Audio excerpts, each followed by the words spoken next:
Evet sayın seyirciler. Dağlarına sana şöyle abi. Evet abi bu Trova'nın semaverden abi. Şu anda tam 5 santim kar var abi herhalde. Evet abi bakın geçilerimle beraberim şu anda. Evet buraya Kuşçumaz'ın Osmanlı tarla abi. Bu sene sürmüş burayı niye sürdüyse. Ne kadar korun oluyordu. Bu sene buraları gitmeyen hemen hep sürmüş. Evet abi dağların aslanı şu an canlı yayında abi. Hala kar yağıyor bakayım. Sabah ezanı başladı abi şu anda tam 5 santim kar var abi.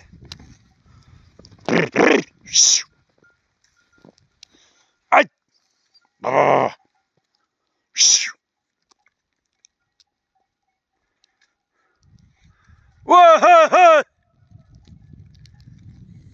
Evet benden başka daha kimse olmadı abi burada.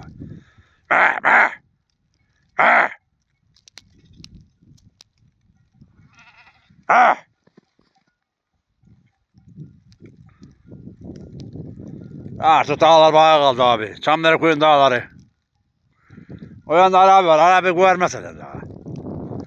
Ben de işte ağızları değsin diye güverdim. Sabahleyin yiyeceğini verdim. Faktör Abdullah diyor ki evvelden de biz diyecek şey tanrına beri güverdik diye. Evvelden saman mı vardı?